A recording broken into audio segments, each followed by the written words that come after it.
All right, greetings and welcome to Live Talk. I am your host, Arthur Jeremiah, alongside my co-host, the minister, Samuel. Again, welcome back to Live Talk.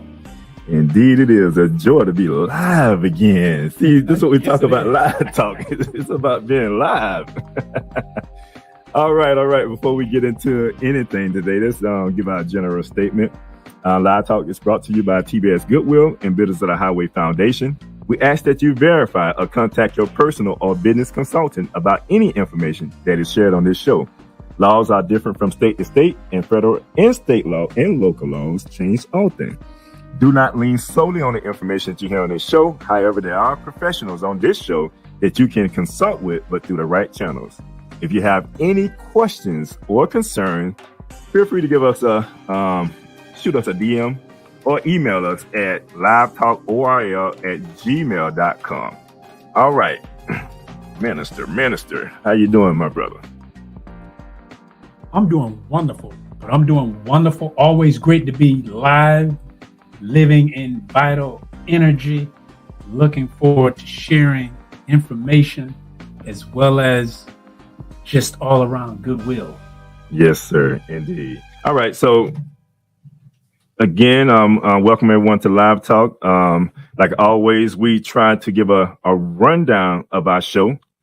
Today, of course, like always, we'll open up with a word of the day by the minister.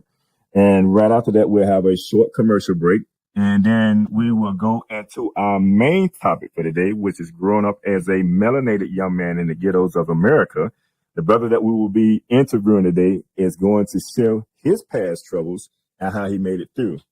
So right after that, we'll go to another commercial break, and then we'll have our world news of today. And we'll end with a motivational quote from the host, which is myself. All right. So with no further ado, Minister, what is the word of the day? Okay. Our word of today is going to be exceptional. Exceptional. Let me clear this up. All right. Exceptional, by definition, means unusual, not typical, unusually good, outstanding, better than the average. Exceptional can be considered superior, rare, and unique. Exceptional is deviating from the norm, having above or below average intelligence. So we go always seek to make sure we're on the above average intelligence.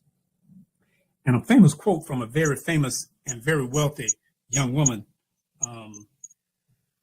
Oprah Winfrey, says, "There is no such thing as failure. Failure is just life trying to move us in another direction." So when we're seeking to be exceptional, we want to make sure that we surpass what is common, usual, or expected. Right. And today we're going to be talking a lot about that because we have our brother that's coming on today that is exceptional. Yes, because he has journeyed past the norm. Today we're going to learn about a lot of those type of things. You know, this brother here is going to share a lot of information. And if you're looking for inspiration, stay tuned because that's what you're going to receive, some inspiration today. So we'll be right back. We're going to go to a quick commercial break, and then we'll bring our brother right on. So we'll be right back. What do all these people have in common besides a beautiful smile, healthy teeth, and gums? They all use Zadi toothpaste. Zadi toothpaste is made with all natural ingredients. Zadi toothpaste is fortified with moringa and baking soda. Zadi toothpaste is suds-free, making it an excellent choice for kids. All natural, fortified, and suds-free. Get yours today at noystore.com. All right. We are back. And like what was mentioned before, we have a special guest today. And before we just get into that, I just want to share this here. You know, what we try to do on Live Talk is highlight people like in our community, leaders or organizations, events, etc., things that are happening in the news, and those that can inspire. The brother that I have the privilege of introducing today has a story that can inspire many. Born in Bahamas, he was sent to live in the States with his mother, where his journey began. He has experienced everything from racism to incarceration, and thankfully, through his belief in the higher power, has transcended to the person he is today. A father, a husband, a working man, and I'm proud to call him my brother. Welcome to the show, Brother Yona. Thank you, appreciate it. Glad, happy to be here.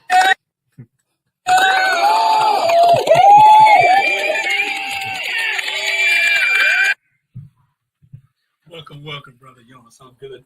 So good to have you. So good to be here, Brother Samuel. Yes, sir.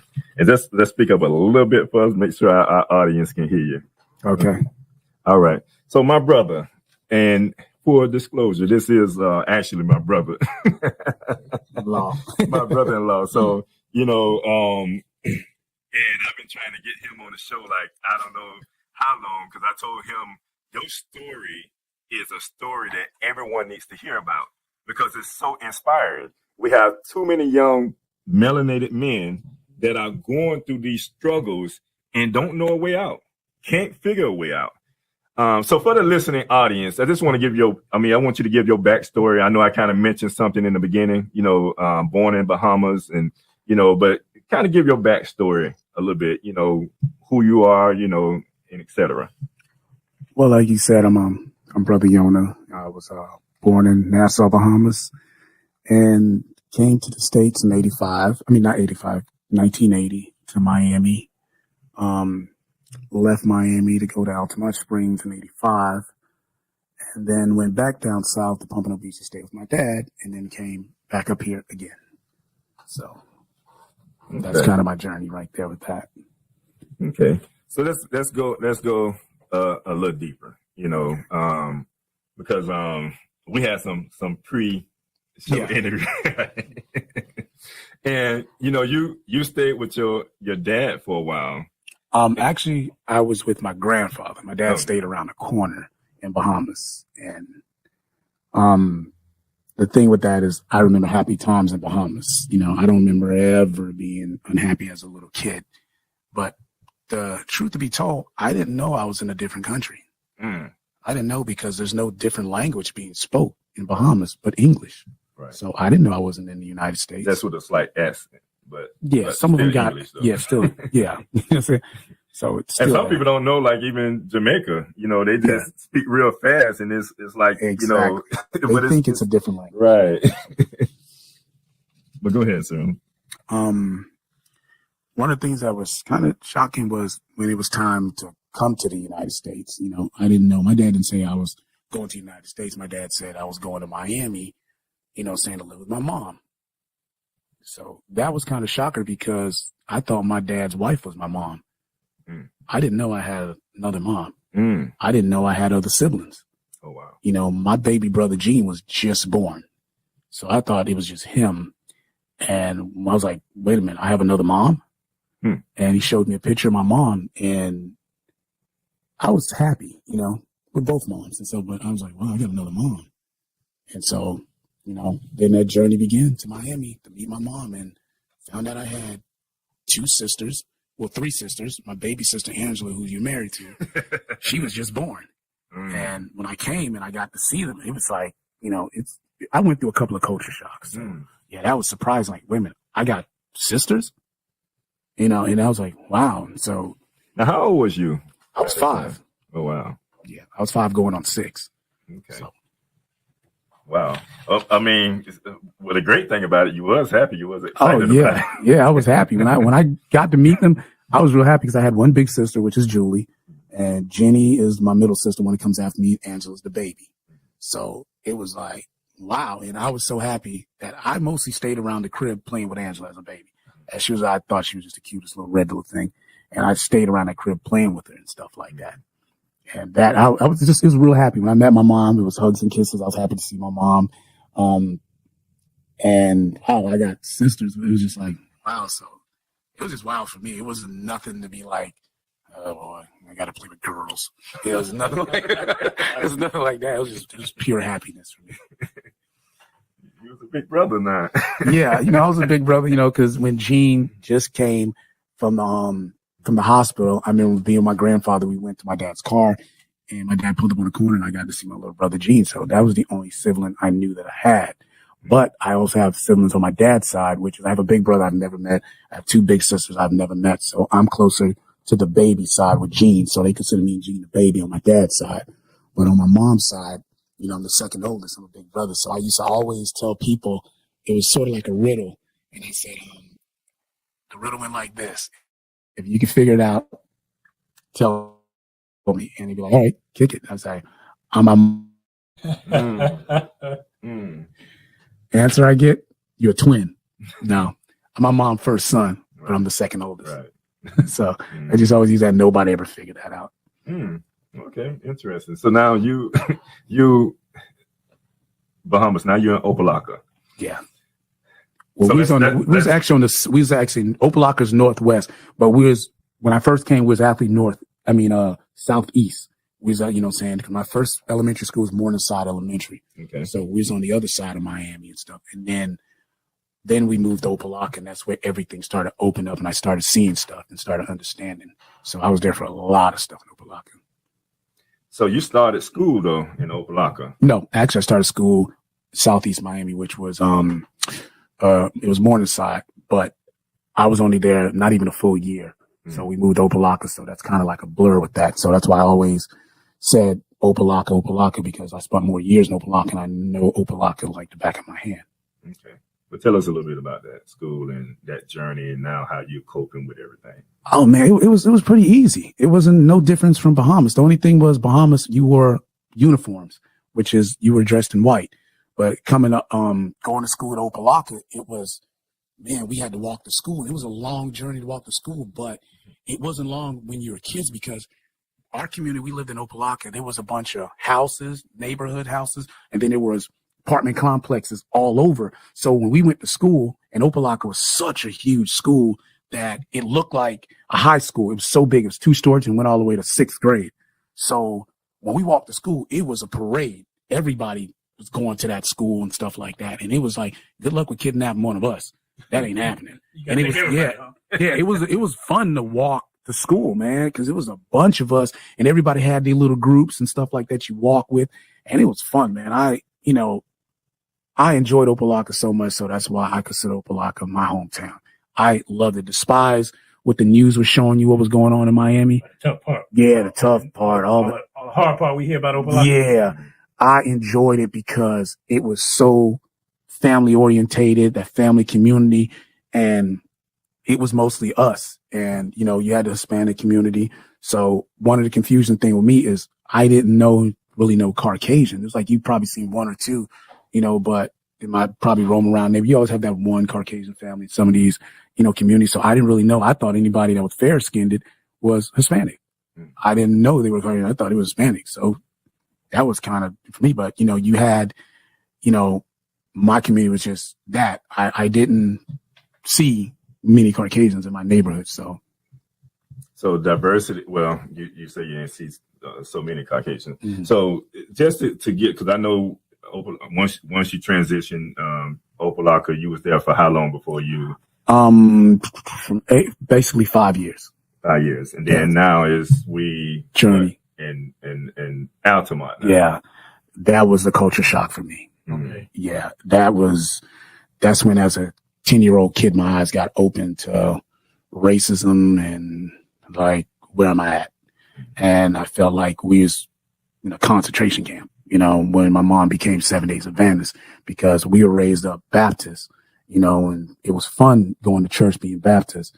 But then when we came here and it's 7 Days Adventist, there were so many rules, strict rules and stuff. You can't do this, do that. And some of these people, they felt like, hey, your kids shouldn't be out the yard playing with other kids. They need to be in the house or being over here. It was, man, it was terrible for us when we got here, having all that freedom in Opelika, because, you know, you came outside, in Opelika, all the kids was outside playing. So you had a group of kids you can play with around your age, older than you. And there was always stuff done. And I explained that to my kids to this day. I said, man, the reason why a lot of us, because you look at me, you look at you, you look at Brother Samuel, we're still toned up because all our games was running around. We made up games to run around. I told him about that. But the shock of coming to Altamont was, now I'm in a community and there's a lot of Caucasians in my neighborhood. And this is not something I ever seen. My first day, the Bear Lake Elementary, which is up the road, right. Bear Lake Elementary, I walked into class and I thought I was in the Twilight Zone. Mm-hmm. What I mean by that, I walked in, there was only 2 black kids in my class. I made the third. And one of those kids, Linus Brown, I'm still best friends with to this day. We met in 4th grade and we're still close to this day. And some girl, I don't remember her name, and I made third. So I was so nervous and so scared when I walked in there because I'm not used to this. Opelika, Morningside, there's a lot of us, you know, dark complexion people in my class and a couple of Hispanics. Now I'm in there and it's like, wow. And I tell people about the story with made me say, you know what, you're not in Opelika no more. Is, you know, we talk that slang, you know, where we usually go, oh, my nigga this, my nigga that and stuff. And one of the kids, I was like, he said something slick to me. And I said, nigga, I'll beat your butt. He looked at me, nigga. He said, I ain't the nigga. You're the nigga. So I'm like, huh? You know, I didn't get it. Because, you know, because nigga was never used. He didn't get it. Yeah, he didn't get it. You know, we from 2 different places. And I didn't get it because I didn't take it as a racial slur. Because where I was from, it was a slang. You know, our community is a slang. So I didn't know that it's a racial slur. I didn't know that. You know, I've never heard a white person say it. So I didn't know it was used as a hate speech. I'm just like, I didn't get that, you know, saying stuff. And it's just, when you walked around the school, I'm looking and it's just like a bunch of Caucasian. I'm just like, whoa, this is not what I want. But I didn't want to come up here. I never wanted to leave South Florida. So that was just like, you know, it was, like I said, it was a culture shock to me. And then it turned out sort of to be a nightmare for me in Altamont. Speaking of nightmares, this kind of is where a lot of your troubles start. Yes. Right. No other place but there. So let's talk about a little bit, you know, what happened, you know, being here in Altamont, some of the discrimination that you encountered here, and then what that transitioned to. Well, I call it the Altamont horror show for me, because this is when it started with actually Bear Lake Elementary, being in the school. I didn't like the way those old white teachers looked at me. It was never a smile. It's like they always looked at me with this look that always made me kind of cringe a little bit. And I remember a student, white female student, called me a black cow. So I called her. I said, cracker, I don't know who you talking to. I get sent to the office. I said, well, she called me a name. Teacher like, well, sticks and stones can break that stupid little thing. I said, but yeah, but she said it to me first, you know, and then I just noticed every time I got into it with one of them, I'm getting sent to the office. And you know, back then you got sent to the office. We call it getting a bad note. Got home, your butt belonged to mama or daddy. Yeah. So it was stuff like that. And then being in the neighborhood, this is the scary part for me, where I got real scared and I didn't really feel safe in Altamont. We was at the bus stop, because, you know, you had a bus stop where you catch the bus to go to school. There was always a spot. And I watched WrestleMania 2 or 3 where Andre the Giant got slammed by Hulk Hogan. Me and this kid, but that's when it been happened. So my mom had a cousin that lived with us, and he used to rent, you know, VHSs. And my mom was big into wrestling. She loved that old wrestling back in the days. And a lot of people did from South Florida, you know what I'm saying? So he got this, so we got to watch it. And me and this kid was just sitting at the bus stop, and we're like, yeah, man, did you see Hulk Hogan pick up Andre the Giant? And we're just, you know, kids, we can be loud. So we're just like, blah, blah, blah, blah. We're just happy. All of a sudden I look over in this yard, and there's this old guy, probably in his 50s, drunk looking guy. And he's the father of this girl named Heather and this dude named Bobby, other little kids. And we knew the racism in that side of the road. And he comes out with a big 2x4 in his hand. This man is yelling, let me at him. Let me at him. Let me, I'll bust his head right open. I'll put black brains all over the sidewalk. I'm 10. I'm looking around like, well, we're trying to figure out who's he talking to. What is he talking about? He's looking at, and he looks at me and points at me. Yeah, nigger, I'll bust your brain up. And I'm a little kid. You know, when you're a kid, an adult is talking to you, threatening you. An adult just yells at you. You cringe and get scared. But now this man's threatening, basically, kill me. Yeah, kill me. Ain't no hurt me. Oh, he got a 2x4 in his hand. He's talking about knocking my brains out. And that was scary for me. And then as more and more, I started knowing more about racism, more and more with these people. That's when I knew the N-word was a racial slur used by them to damage it. I had a guy call me a coon in front of some friends when I was a teenager. I didn't know that was a racial slur. You know what I'm saying? Talking some, oh, you little coon. I started laughing because he called me a raccoon. I said, oh, you giraffe. You know what I'm saying? Like, and he's like, yo, he's calling you a racist term. But, you know, that's why I said Altamont is where I learned a lot is racism. And then it went experience from it. Then it went from that of neighbors to now I started to notice the law, you know, the police racism and stuff like that in Altamont, where me and this kid named Joey, and he just hit me up like 2 years ago. I ain't seen that kid since we were kids. And he hit me out of nowhere on Facebook and stuff like that. I didn't know who he was. We talked, and, you know, we talked about that situation. He apologized for what he did. He went and broke in somebody's garage, took some surfboards. I'm black. We're black people, you know that surf. Brings it over to my house saying you can have one. Okay. I don't know what I'm gonna do with it. Right. I couldn't even swim at that time, let alone surf. And the police came and blah, blah, blah, started looking. So he said the surfboard was at my house. Came over there, and police came over there. Yeah, we came to get the property you stole. I didn't steal nothing. You didn't steal no surfboards? No. I said, I got some surfboards in the garage, but he brought them over here. So they came over there and they put the cuffs on me. What am I being arrested for? You know, burglary and theft. I'm like, I didn't steal these. He gave them to me. You know, he went ahead and dropped them off over here. So now I'm getting charged with dealing stolen property. You think they put the cuffs on him? I was just going to ask you that. No. They put me in the back of that Sonoma County deputy car, took me to juvie. Let me ask you something. Now, I know you're a dark complexion person, right? The other person that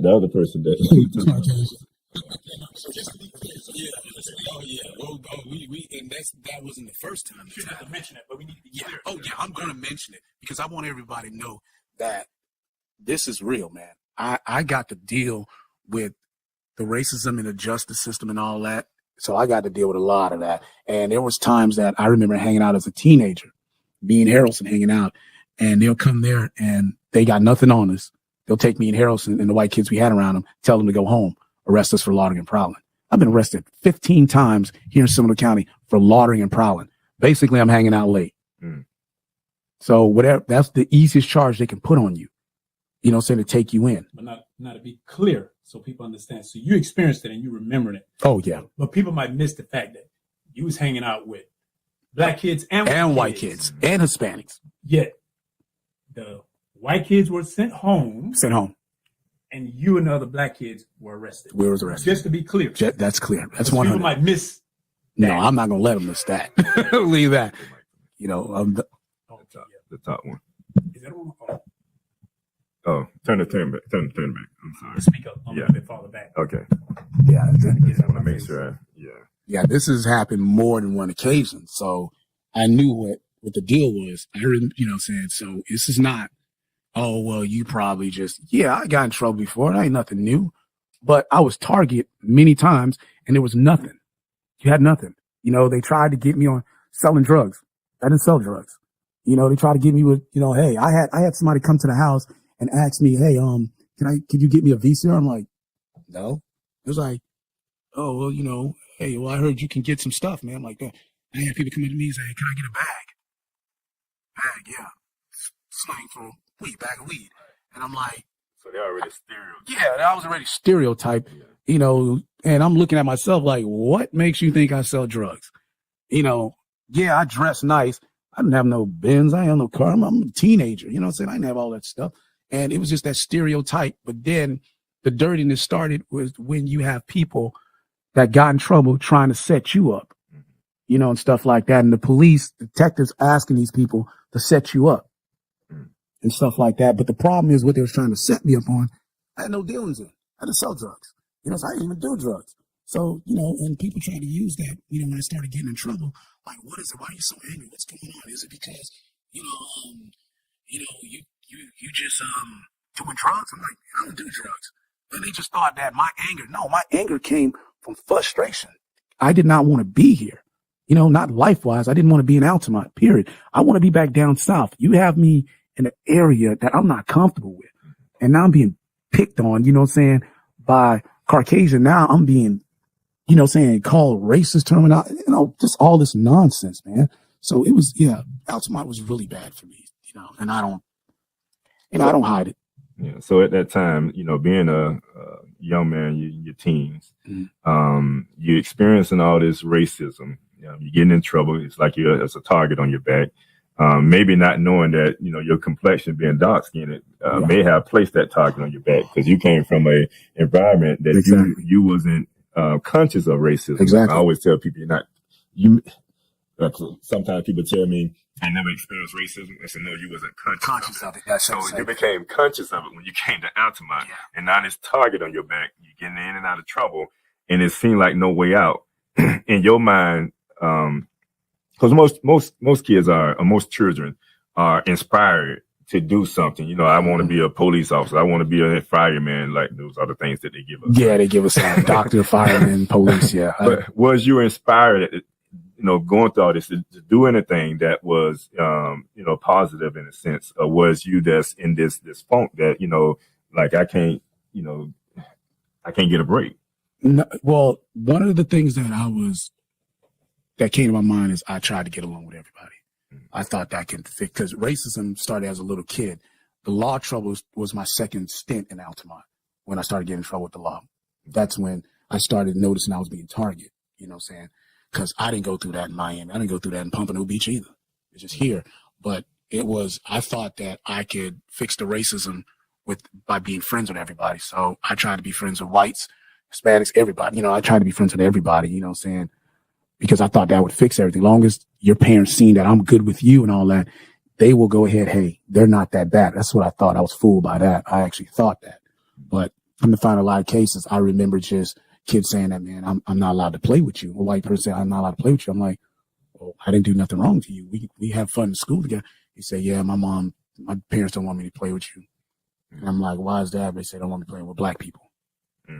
Like, and when you're getting told that, and then it was one friend I remember have his mom, didn't mind me over there playing with her son. We had fun. Mom was real nice to me. But as soon as that boyfriend was coming over, I wasn't allowed to come over and stuff. And then one day I was in the backyard playing with him, and he came over, and the mom came like, what are you doing back here? Switched on me like that. Dude, and I didn't understand it. Like I said, I'm 10. It's like, I said, I don't want him here. You're not allowed to play with him, Joey. Get that black kid out of my yard. And, they're sitting there with their Coors Light beer. And I remember, and, as a kid, you're stunned like, wait a minute, lady, you were giving me cookies. You invite me in the house. You invite me here for his birthday. Now your boyfriend comes, and then you find out it was just a switch fest. Just to, impress him, keep his boyfriend, all this stuff here. And a lot of those women, saying back then they were going through, getting knocked upside the head, trying to do anything to have this guy over. Rather, he was supplying drugs or whatever for them, stuff like that. That's when I knew, like, man, you could be humble and good. Racism is racism, man.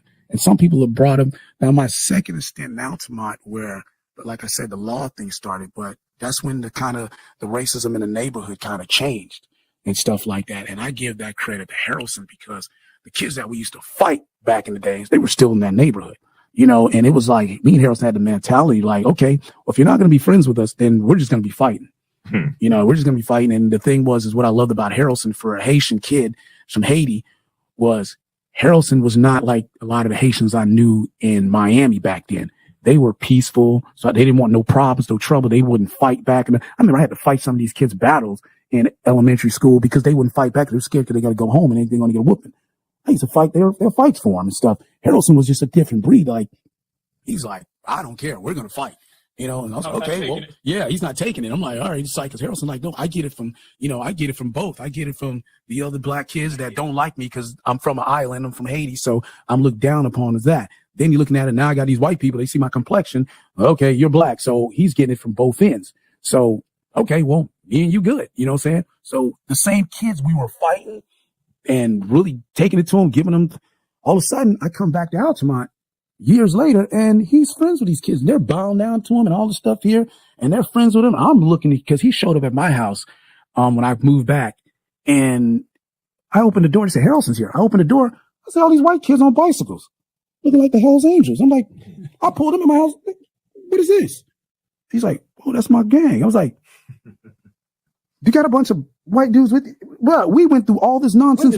Yeah, like you brought the Klan to my doorstep, you know, and that's how I was looking at it. Because like I told you before, I said, I picked up an old book, and that's when I started understanding a lot of different things, and I got really like stubborn and stuff because we were in the library at Bear Lake Elementary, and you know, Black History, they love to throw one of those slave movies on, like they teaching us something. And it was black guy running from these slave owners, and they're on the horse, and they got him, and so they run out and kicking him as, you know, their horse, they're riding by, and they're kicking him, and the white kids in the class are laughing. And I'm in there. You already know, dark complexion turning red. I'm getting mad and stuff like they're laughing. I don't find this funny. So, and then I'm looking at the librarian like, why would you put something like this on? So I started getting mad. So I get my outspokenness from my mom. She's outspoken. So I said, yeah, I wish one of y'all would try to do that to me, see what happened. I'm 10. You know what I'm saying? So I started giving the kid a look. So I just started voicing my opinion on it. I got sent to the office. Now you got this principal trying to make it seem like you're a problem and all this stuff here. And I was like, man, like, yo, call my mom and all this stuff and go home. But I started paying more and more attention to it and stuff like that. And kids being told they can't play with me. And this one, I thought the Confederate flag was a cool looking flag until I know what it was a symbol for. Yeah. You know, and stuff like that. And you learn more and more.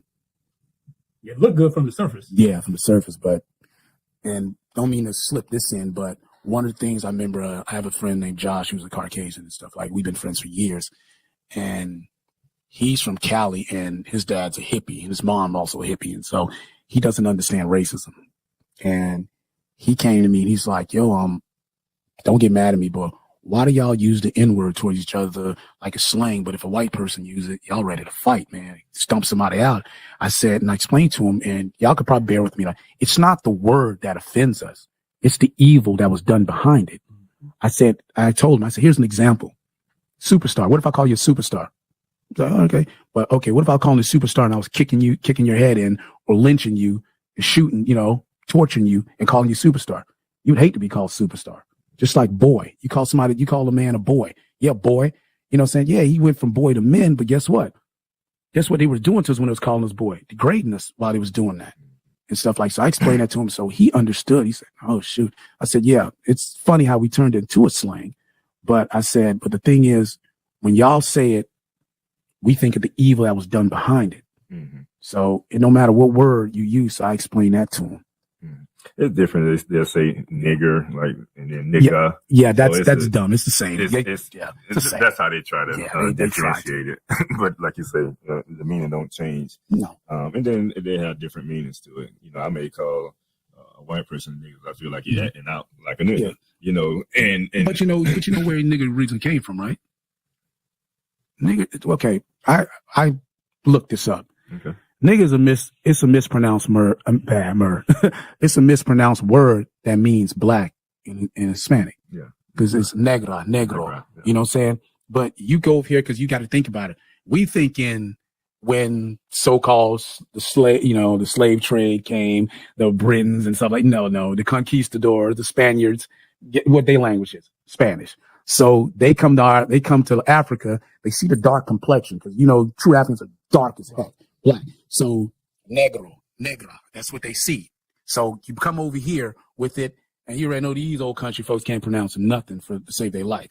And so that's how the word got born. But people, they want to tell you, oh, nigger means ignorant. No, it don't. Oh, well, I didn't say nigger with the ER, said nigga. It's the same thing. Okay, you change it because when you use it, it's the same thing, you know. All right, so let's move a little forward. So we're at this point in time. You in and out of trouble with the law. Well, that was the second stint of Altamont, not the first stint. The first You went stint back down to South Florida. You might have missed that part. Okay. Yeah. The first stint in Altamont where I discovered racism like crazy. Law problems was the second stint. And that's when I come back and here goes another culture shock for me. And not even a culture shock, but a shock for me. Cause living with my dad, like I tell people, I had the best of both worlds. Living with my mom, I understood paycheck, struggles. Sometime the lights is not going to be on, until my mom gets paid again. So I understood those struggles. Living with my dad, I lived in a rich community in Coconut Creek and Pompano Beach, where everybody's house is like a good couple of yards to their doorstep. It is ranches, horses, all this stuff around. So it's like, wow, getting there with my dad, like, oh, we're rich. You know what I'm saying? And my dad, we lived on this big ranch where the big house in the front, the mansion, is this big white house that's being sold. And my dad got a job where he lived in a big guest house in the back. He took care of this property for these people. And he also worked at a nursing home. So living there, I got whatever I wanted from my dad. So I'm looking good. I'm living good. All this stuff. It's like, whoa, man. My dad got 3 cars. My dad got a 77 colors Toyota truck and a Cadillac Brougham. Man, I'm doing where some kids' parents don't even have one car. If they have a car, they got to share it. But here I am. I didn't know. I thought that would make me popular. I was like, whoa, dude, you good. No, that brought animosity towards me when I end up at Sanders Park Elementary. So now I'm marked as this rich kid thinking I'm better than them. I never did nothing to nobody. Now this back in Altamont? No, this is in Pompano. Okay. So having that lifestyle. Yeah. And now I come back to Altamont. Now everything's gone. Okay. So now as a child, I mean, I know you're trying to process this here because one of the questions I asked you was you inspired? Dealing with all this, was you inspired to become anything? Like, what was you inspired to become? Every child has a dream to become something. Was you inspired based off of everything that you was going through? I guess coming back to Altamont, living in. No, the only thing I wanted to do was my dream. And it might sound. And the reason I ask this here because I'm trying to shine some light on a young man right now. Yeah, that may be going through some of the same situations. Like our culture, is I don't know the percentage when it comes to a husband and wife raising, children, in our culture. You have single parents, you have a single mother, sometimes you have a single father. And I know just coming up, just even with my daughter, like if me and her mother wasn't speaking, it's like, you get 2 different sides. And it's like a child can play both sides, especially if they don't have that communication from the parents. And I think that's horrible within our culture. We have to communicate in order to raise our children. But coming from that, where you was in down south to Altamont, and because you had all this with your father, but you was getting in trouble in Altamont. Yeah. Didn't want to be here again. Was that the reason why you was getting in trouble in Altamont? Because you didn't want to be in Altamont? Or, I mean, the first time I moved to Altamont, I didn't care. I was trying to be disturbing to get up out of here. I wanted to be with my dad. I did not want to be here. I have a lovely relationship with my dad. I love my dad. I was outspoken, everything. I was full of anger. And I just want to get back to my dad. I'm glad you said that because, see, a lot of our young men today need that. Are full of anger. They don't know why. And don't know why. And a lot of times, if you're trying to have a conversation with them, they will block you out. Oh, yeah. And it can be and that's why we have seen so much trauma in our community when it comes to our young men, as far as having the incidents with police officers where, you may see a young man get shot and killed by a police officer because of the anger that they're dealing with, because of some of the social situations that they're placed in, being raised with grandma, because mom is on drugs or dad is on drugs or dad is incarcerated. These are some of the things that our young people deal with, and to your point, you said you was angry. You wasn't really inspired to be anything, at that particular time, which led to eventually your incarceration. Let's talk a little bit about that. Thing was like, my dream was only really to go play college football because I wanted to go to my favorite university. whatever happened after that happened after that. But coming back to Altamont and stuff like that, you know, you're hanging with a certain person and here you is, you getting targeted by the police because they tell you, hey, if you keep hanging with him, you know, saying every time we see you, we're going to arrest you. This is what a sheriff deputy told me. Every time he sees me, and you know what? They did it, man. They had nothing to put on me but lawing and prowling. And that thing was just, it was that. And then come here, man. And all of a sudden I'm in and out. So now coming back, I don't have my room no more. I don't have my own room. I don't have these privileged stuff that I had. I don't have none of that stuff that I had from pumping them. All that got stripped away from me. Like the IRS took everything from you. Now I'm back in my mom's place and not knowing what I'm coming back to. You know what I'm saying? Came back. I don't have my room. I don't have a bed. I got to sleep on the floor. My mom has a 3-bedroom apartment. My 2 little sisters shared room. My big sister had her room. My mom had her room. So now I got to sleep on the floor on a mat. That just like, boom. So now I'm given a roof over my head. You know, mom gave me a roof over my head. But guess what? Clothes, shoes, figure it out. She didn't say that, but that's what it was.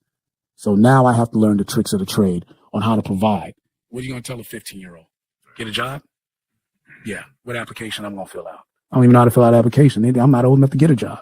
So now you get with the guys that's making money on the side. They teach you, hey, this is the ropes.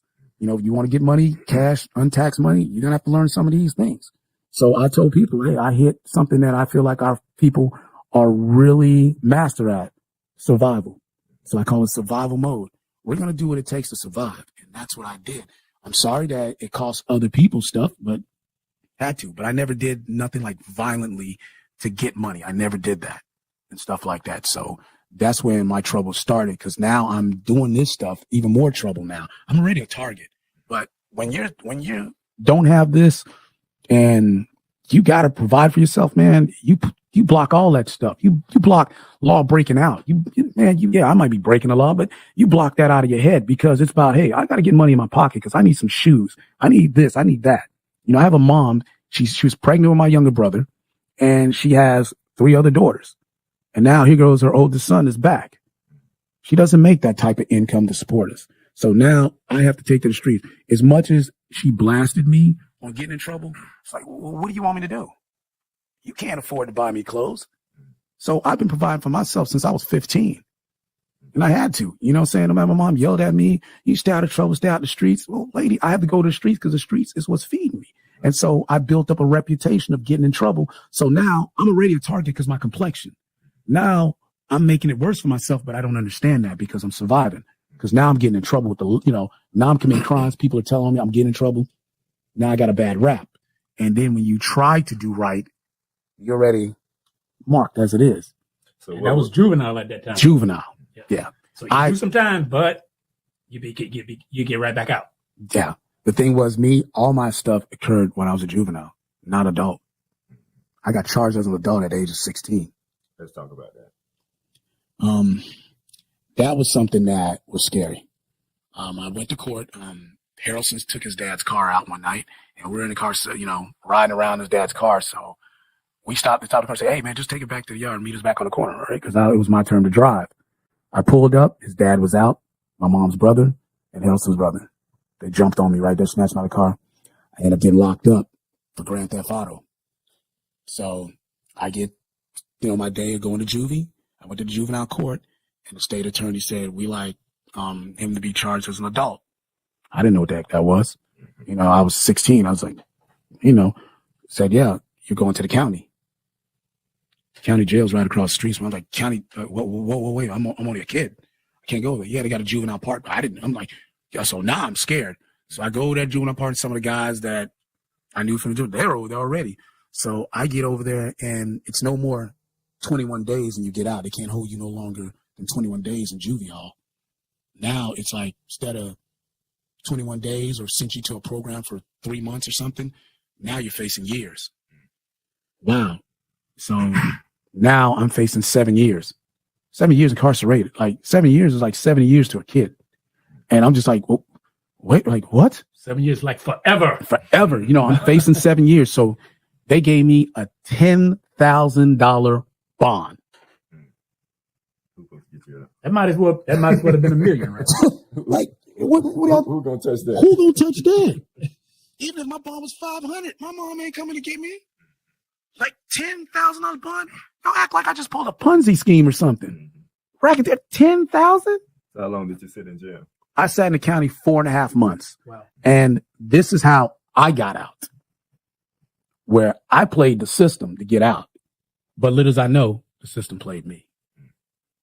I went ahead and I remember I had to go back to juvenile court for something a case they wanted to close. I went there and Harrelson was in there with a charge, and my uncle came in there and stuff like that. And he's telling me what happened to them.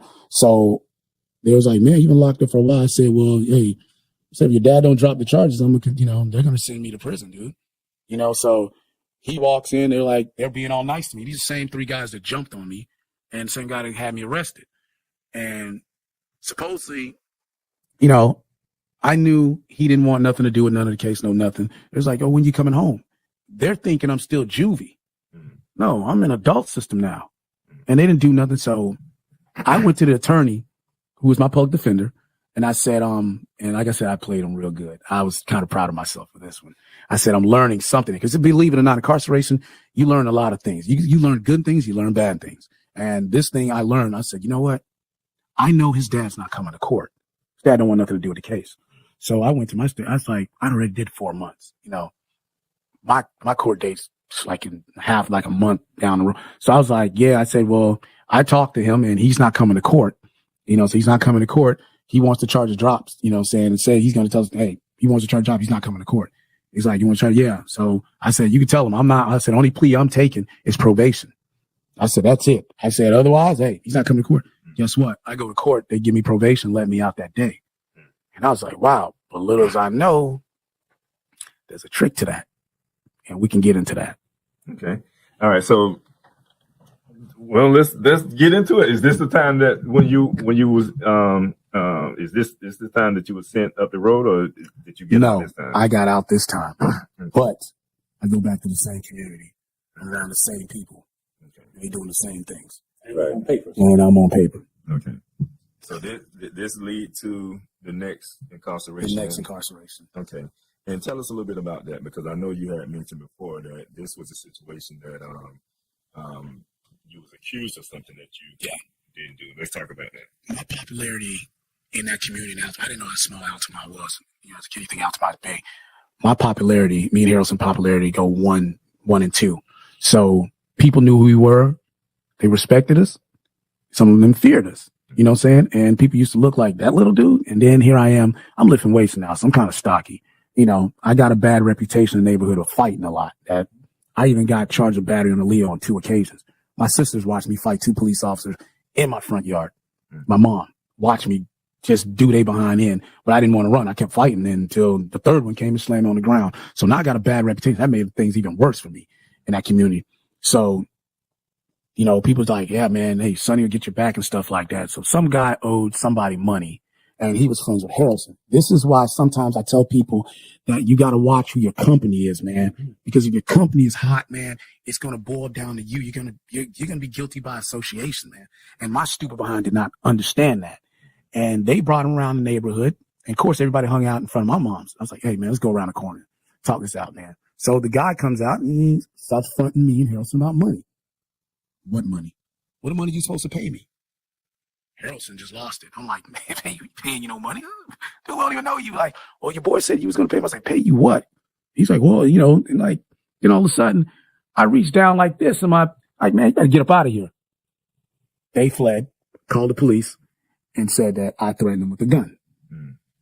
Gun never found. Nothing like that. I didn't have no gun. So now, the next day, we riding around, we get pulled over.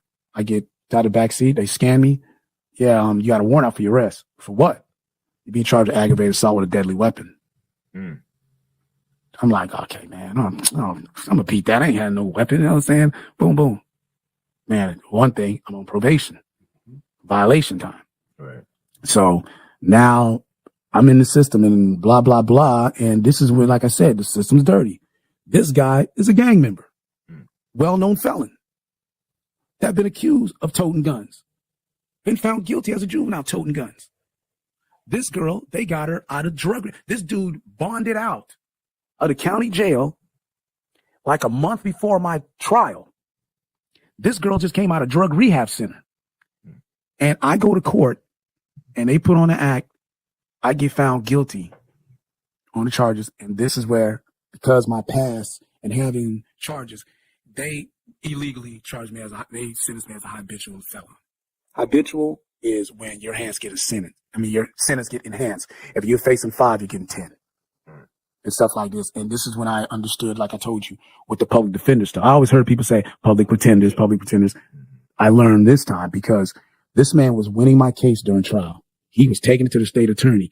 And the look that I see the state attorney looked at him like, just gave him the eye like, what are you doing? Like they had some kind of agreement.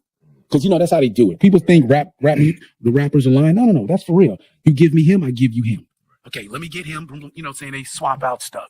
And he just like stopped. And I'm like, well, I want to testify. I want to get on the stand. No. They're going to bring you past. Say, I don't care, man. I didn't do that. I want to get on the stand. He said, no, I don't want you to understand. Don't worry. Everything's work out. Get up there. I got found guilty. Now I get paperwork while I'm in the county. I never got a chance to bond out. So now my violation kicked in, blah, blah. So they're waiting to see what goes on with this case. If they're going to put me back on probation, guess what? I got found guilty into that. So now I get a package that says the state attorney are looking to habitualize you. Wow. And I'm like, wait a minute. I'm facing 5 years. I get habitualized 10. Paperwork, go through and everything. Come there. Sentencing time. Judge sends me 10 years. I just freshly turned 18. And I just got handed a 10-year sentence. That felt like life sentence. So we're going to aggravated assault with a weapon. With a deadly weapon. That you never had. Never had. And they never found it. Never found it. Asked my mom, could they search the room? My mom said, I know he's not going to have a gun in this house because he's got little sisters and he's got a baby brother. Coming there, no gun found. Never found no gun. None of my friends know nothing. But so instead of aggravated assault with a firearm, I get charged with aggravated assault with a deadly weapon. But no weapon was ever presented, nothing like that.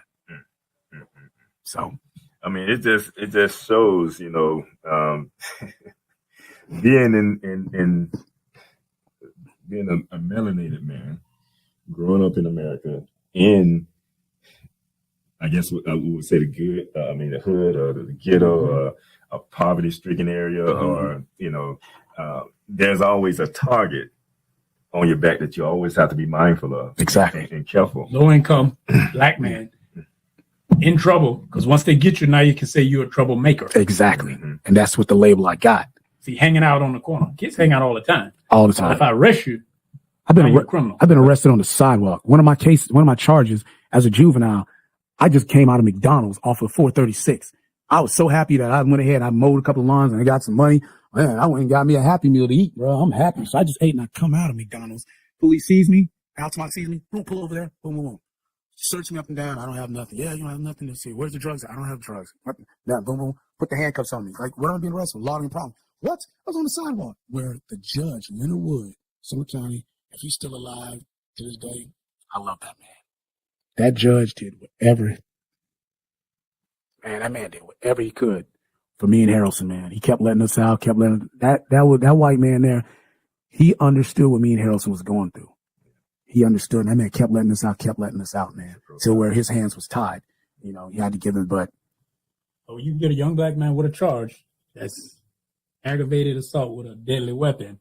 Yeah. And when you're low income, you can't get a lawyer, so you got a public defender. Public pretender.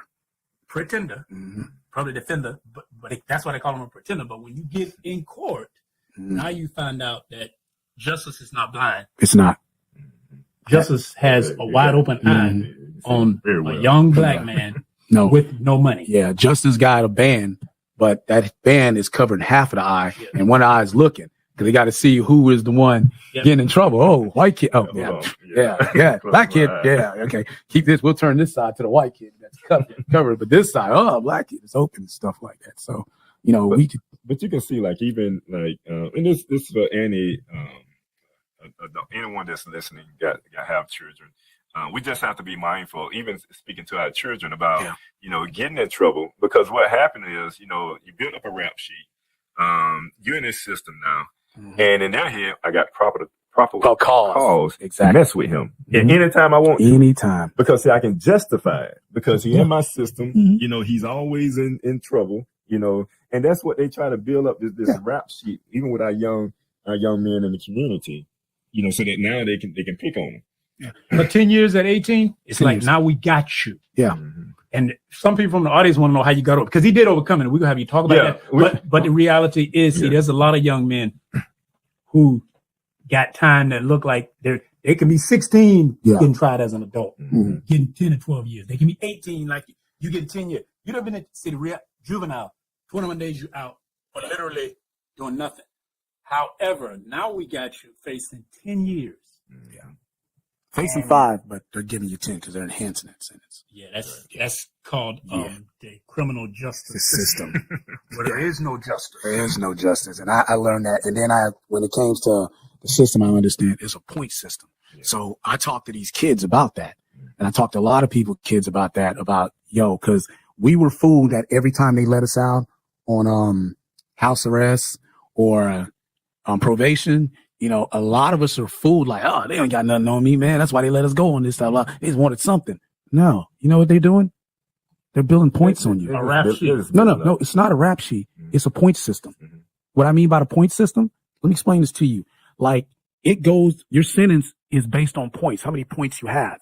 Like, okay, say they say 10 points is a year in the county. I mean, a year in prison, 10 points.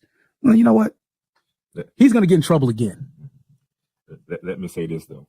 You're right about the point system. Oh, yeah. I done seen them use the law like statutory law to overwrite the point system, give you more time. Exactly. See, they know how to play this game. They did it to me. They didn't did it. They didn't did it to me. I'm a victim of it. They didn't did it to me. So that's why when we talk about this point system, see, but my points say I'm only supposed to got 2 years. Well, the law say you're supposed to get 15 years or 10 years. Well, my point said I'm only supposed to get 2 years. Well, just like habitual, to be sent as habitual, you got to do the same crime 3 times. You got to do the same felony 3 times. I didn't. But we're gonna get more into what happened. When you was incarcerated. I know we're at that time now. So I didn't go into that. Yeah. I want the audience to kind of stick around because in our next show, because you're coming back, right? Yeah. I tell you, I'm good for 3 shows. We're gonna talk about his experience in the prison system, what some of the changes he made, how he made a turning point, and we're gonna talk about where he's at today. So it's a lot that we have to talk about. We're not getting into everything because that's we'll be here the next 2 or 3 hours. But we're going to talk about that. So I want you guys to make sure you stay around, tune in to the next episode of Live Talk. But we're going to go to a commercial break, and we're going to come back with some real news. We're going to talk a little bit about some real news. You going to stick around with us? Yeah, I ain't got no place to go. I'm off on Sundays. All right. So we'll be right back. All right.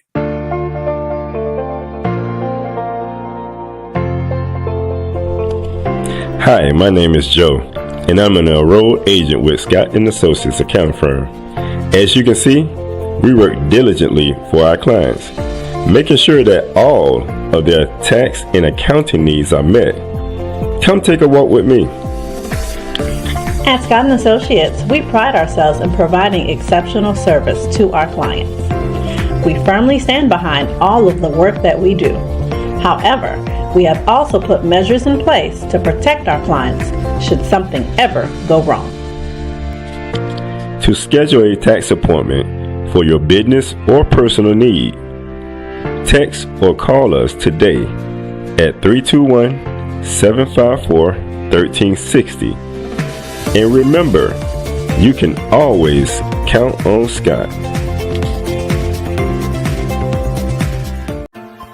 Hey, shalom and blessings, everyone. Author Jeremiah here. I am the author of The Spiritual Significance of a Name, Define Your Purpose. And I want to share something with you today. It's very important. As we go throughout life, we understand certain things to be challenging for us, right? But life can be a beautiful experience when we discover our purpose. Because then, and only then, do we discover that we have a true reason to live. Won't you go to the NOYstore.com and pick up a copy of my book today, The Spiritual Significance of a Name. That's the NOYstore.com. You'll thank me later. Until next time, peace and prosperity.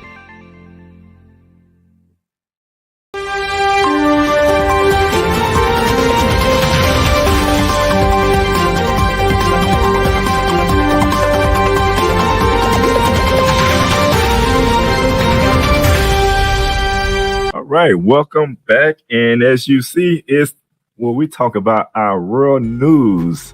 And we're going to have Miss K kind of share with us what's on your mind today, Miss K. Yes. Hello, everyone. So I am coming to you live with the breaking news. So I want to talk about today the Fearless Strivers Grant. Now, the reason why we are talking about this is because the Fearless Strivers Grant is a grant program that is a corporate grant program that funds Black women entrepreneurs' businesses. And as of recently, as a result of the overturn of the affirmative action law, the Fearless Strivers Grant is now going through a court battle to be ruled out and stopped, as there are individuals who are suing the company and saying that the grant itself discriminates against non-Black women. So I'm just going to read a little clip from the article, one of the articles. There are many articles on this subject, but I'm just going to read a little portion of it just to give you a little background of it. The American Alliance for Equal Rights, the AAER, led by Edward Blum, who was behind the efforts of the overturn affirmative action, sued Fearless Fund in August, alleging that its Strivers Grant program discriminates against non-Black women. Judge Robert Luck and Andrew Basher, both appointed by President Donald Trump, agreed with the AAER, calling the grant racially exclusionary and said it likely violated Section 1981 of the Civil Rights Act of 1866, which barred racial discrimination in contracts. So tell me what you guys think about that. First and foremost, I didn't know about this grant. And it's the Fearless Strivers Grant. And so this, from what I can see, is this grant was offered in 2023. Yes, it's been offered. I'm not sure exactly when it started, but I believe it started maybe around the pandemic and has been offered up until this point. And this year was when they actually, I guess, overturned the affirmative action. Yes. Mm-hmm. So now, question is: it sounds like if I heard the Fearless Strivers Grant was designed originally for women of color. Yes, absolutely. Black women. Yeah, Black women more specific. Black women to be more specific. Yeah, don't say women of color, say Black women. So it was designed for Black women. Correct. Mm-hmm. And they have been awarding Black women businesses up until this point, where now they're being sued by the AAER. And is this, who was awarded? Was this a private company doing this, or was this a government? This is actually a corporation. This is a corporation of different businesses who group together to fund this program. But they're not a non-for-profit, right? No. So they shouldn't be governed by anything. Shouldn't restrict them, right? I mean, if you're running a business, you should have the rights within your business to fund whoever you want to fund. A business should be able to fund whoever it chooses. Now, I know there's situations where you have, with government, they have certain parameters and requirements.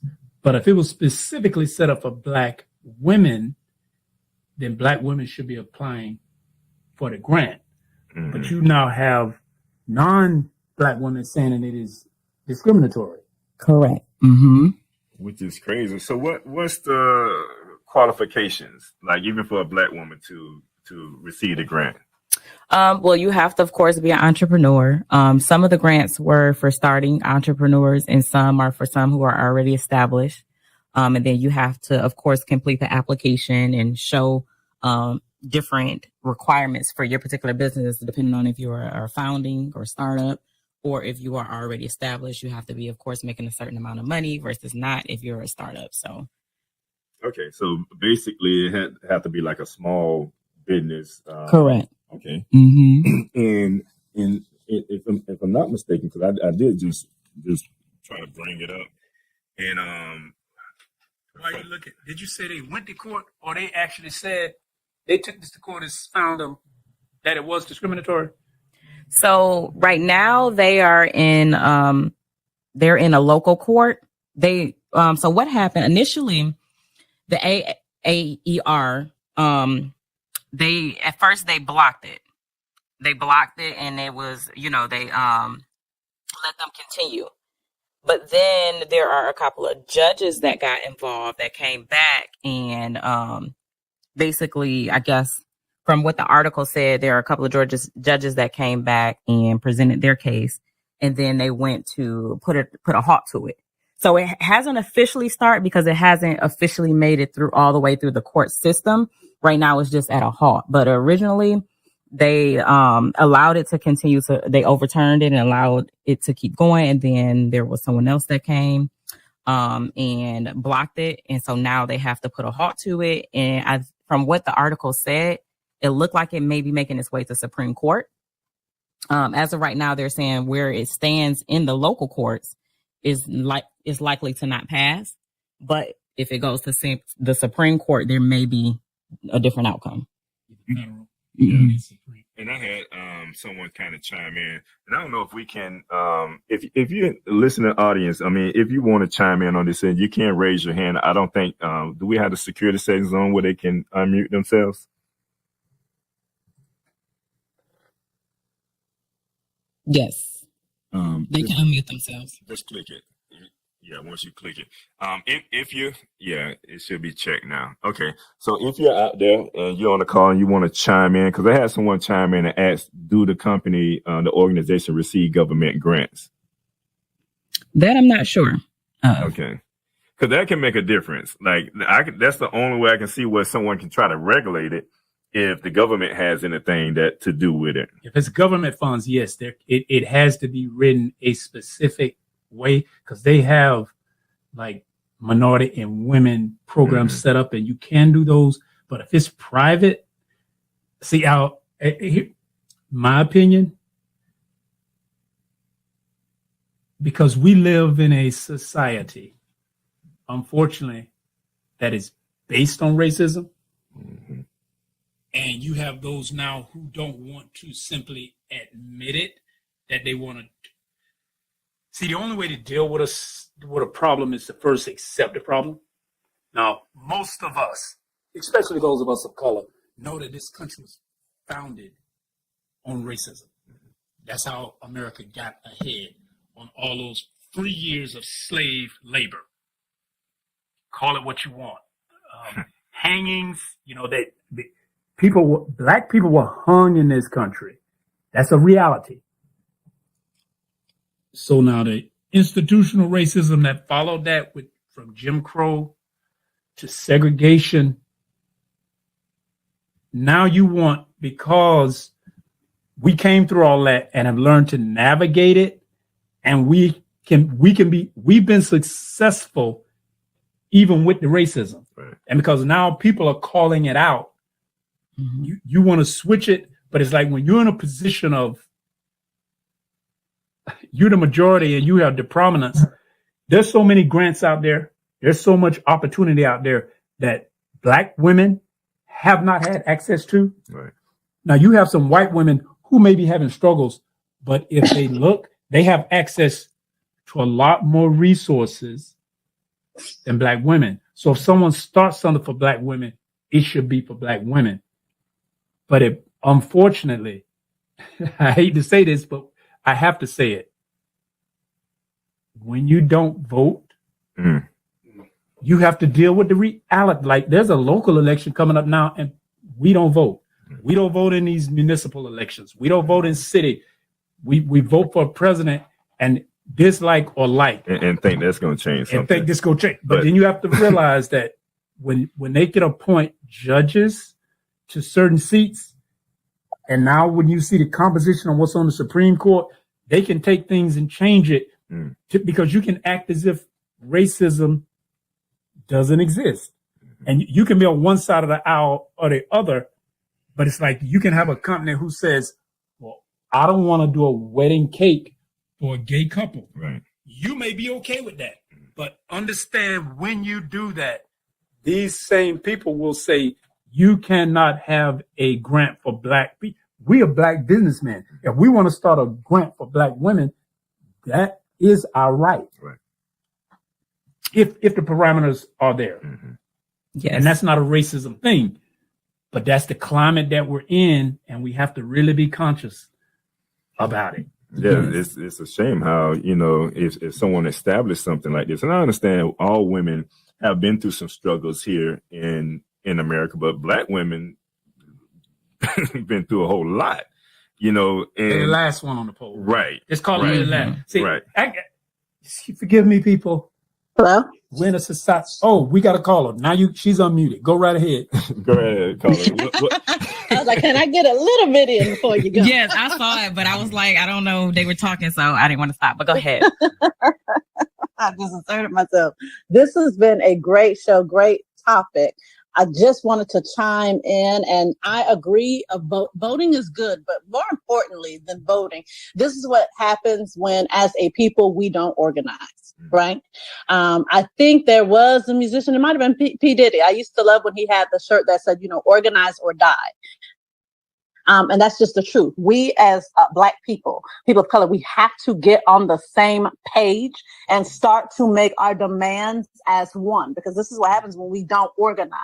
You have to do more than vote. We've seen this with other races of people and ethnicity. They are powerful because they organize and they have one vote. They're on the same page. And they stick together. Also, though, our brothers, we definitely need y'all to stand with us and fight against this, because we know that the only reason why this grant exists and had to exist is to give the Black community, right, an even playing field because of systematic oppression. It's not like as if we have, a grandfather, a father, or mama with some money that can help us fund businesses. We know that all of these opportunities have just stepped in our front door, right? And so when it comes to credits, a lot of us don't have the credit, or even if we have the credit, we don't always have the experience or the criteria needed to get loans. And we know that, the reason why a lot of businesses that are minority owned are Black women owned as well. It's not to say that Black men, right, are not going into business, but they've been smart enough to go into business, through their wife. 1 out of 3 Black males has a record and is a felon, which prevents him from being that business owner. So it's the wife that's being the business owner, but they're running that business together. So losing this opportunity for us loses for us as a people and as a whole. They are seeing this and realizing that. And to me, this is just another tactic to continue to oppress us. To keep their foot on our necks. I agree with that. Systematic racism. Right. And what's even crazier about this is that organization, the AAER that I mentioned, was actually created to help the formerly enslaved. And so one of the Clinton appointed judges, Charles Wilson, criticized the AAER for weaponizing the Civil Rights Act of 1866, which was targeted to help the formerly enslaved as a result of this organization. So the ruling here halts the grant process until a separate panel of judge decides whether the Strivers grant can be deployed while the suit is played out in the district courts. There is no date when the panel of judges will convene, but last week, a Clinton appointed judge, Thomas Thrash, initially denied the AAER's request to halt the Strivers grant and said the fund was protected under the First Amendment. Then and then he said that because its deployment counted as charitable giving. So that's what they were able to continue with before. But then there was an appeal. And the decision was led by a 3-judge panel that eventually overturned that ruling. Is that a white company or a black? Yeah, that's company? what I was going to ask. Yeah, Which one? the Fearless Drivers grant, the ones who put the grant together. So I have not did the research to see, but what I know is that there are black women a group of black women who have put funds into this particular grant for it to be awarded, but I'm not sure if the actual company is white owned or black owned. Do we know have black women been getting this grant? Yes, this grant has definitely been awarding black women.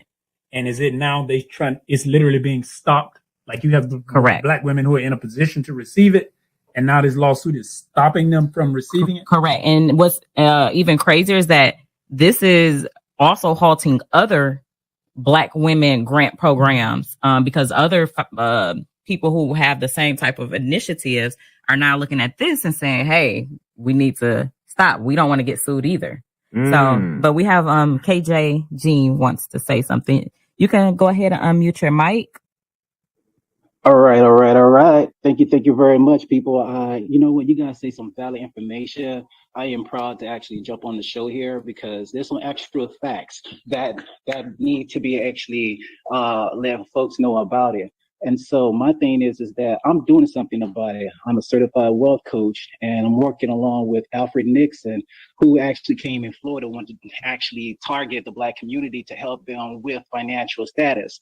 My thing is that I will be kicking off a campaign in different neighborhoods, especially in Orlando, but we're starting from Miami, Broward, West Palm Beach, all the way till we can get to Orlando until we can get top of the Florida. And we're looking for 400,000 agents to actually want to become a certified coach.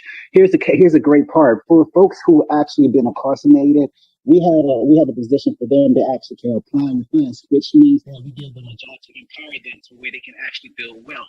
The other part is that because we're teaching on financial literacy, it's going to be a financial literacy campaign. Show me the money. That's what the topic is all about. And we're going to break down to neighborhood, churches, school, until we can reach a lot of folks. My background used to be a supervisor for the U.S. Census, and I am the guy that sent out 500 people, close to 600, to send out to knock on your door. Are you that person? Live that so and so. Not only that, based on my experience when we used to rep the state representative, I dealt with campaigns. So that means that I have a knowledge of the government regarding to grants. And here's a good part about it, that with that knowledge, I have the experience becoming a vice president for 287 units. Dealing with multicultural, it's a lot. But when we talk about our culture, you know, they've been left behind. Let me explain real quick. The history behind it, it started off with, from the current president, which is Joe Biden, except for Trump, from Jimmy Carter, never owned slaves. The rest of the president owned slaves, which compressed the black community, the culture itself, including Latinos, where it makes it harder. With all the great grants and all the information, I mean, that is, people don't have the knowledge how to fill out the application. Okay. So, but my thing is, what I'm actually going to be doing is that I'm going to be empowering entrepreneurs, not only empowering entrepreneurs for them to become a certified wealth coach. Once they become a certified wealth coach, we're going to help them launch their business. In other words, we can't run your business. We're going to be there to help you deliver. In other words, you're part of a family. So keep a lookout for KJ Jean Joseph, who's actually going to be in the community, building partners. We're looking for partners to help us in the area because we need actually to grow. It doesn't happen with one person or a company. We need folks who will be interested, who want to become a certified wealth coach. And what does that mean? Is that it allows you to be, well, first of all, financial literacy is like an umbrella. The secret of money is what a lot of folks don't understand, because your brain only could take 50% absorbing all the information. For those folks, there's like 16 personality out there. And for those 16 personality, like a doctor, for example, he doesn't have a social skill because of the fact that 10 years of studying, becoming a doctor, is missing out the other parts. But what I'm trying to say exactly is that we're looking for partners that can actually want to jump with us. And please, if you're one of those, please, I hope you can reach out to the show. I'm KJ Jean Joseph signing off. Want to thank you guys. No problem. And we thank you for that. You can put some of your information, let's throw it in the chat. And for those that are interested, feel free to reach out to our brother. So let's put your information in the chat.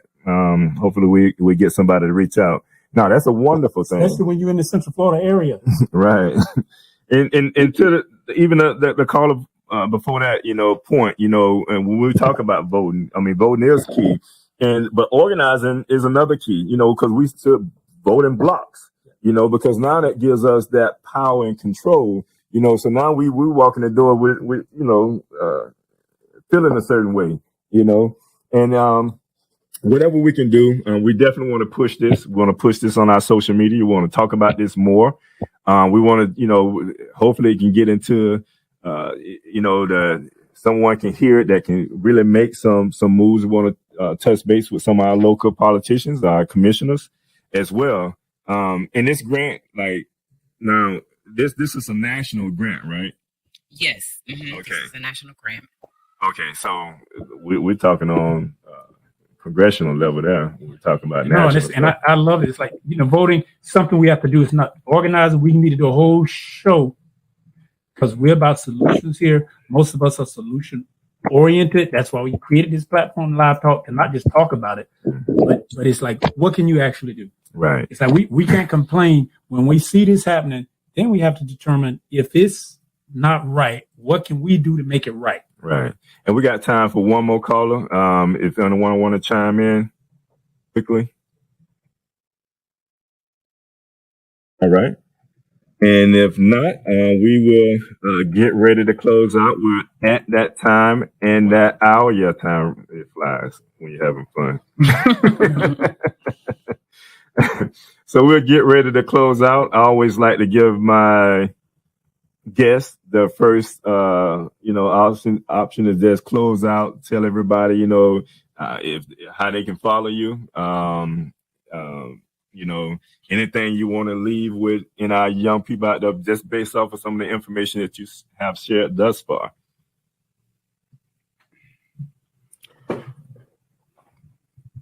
I would say never give up.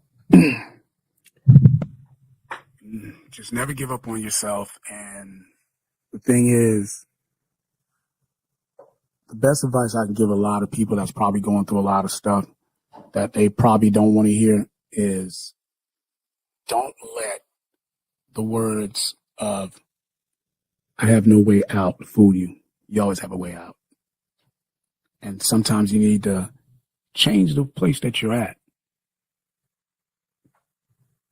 And I think that's where a lot of us fail at is, because they thinking, hey, you hear a lot of stories, man, I got no way out of here. And if you keep that in your mind, man, you're lucky to fail. So never give up on yourself and never believe there's no way out. All right.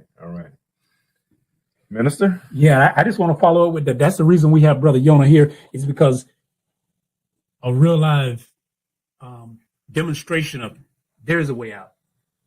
He's been through it, lived it, been through it, came through it, is now on the other side. So there is a door out. There is a light. And we're going to be bringing him back to talk about that. Indeed. And just for the listening audience, yeah, like what Minister just said, he will be back on another show. We couldn't cram everything in.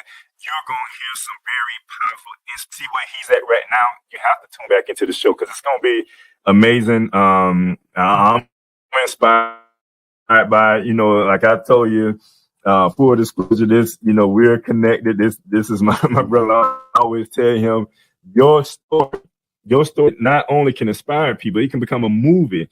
And, it really can, because where he was and where he's at today, anybody be inspired by this here. But as the host, I want to leave you with this here. Recreate yourself. And this comes from the book, I can't think of the author, 48 Powers of. But I'm going to read this here because I want to leave this with everyone. Do not accept the roles that society forced on you. Recreate yourself by forcing a new identity, one that commands attention and never bores the audience.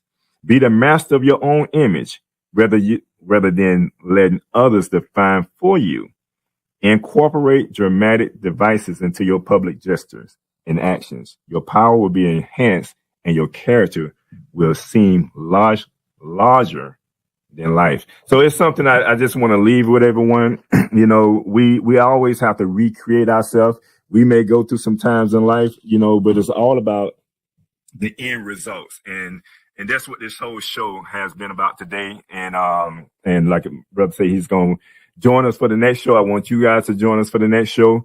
And from the host, Peace and Prosperity, and from Live Talk, we are out. Thank you again for tuning into Live Talk. You can follow us on Facebook, Instagram, and YouTube at Live Talk Orlando. Make sure you subscribe to our YouTube channel. You want to join the show? Email us at livetalkorl@gmail.com. You can also visit our website at www.livetalkorl.com. You can also follow the host on Facebook, Instagram, and YouTube at Author Jeremiah. Make sure to visit the website jeremiahisrael.com and pick up your copy of The Spiritual Significance of a Name.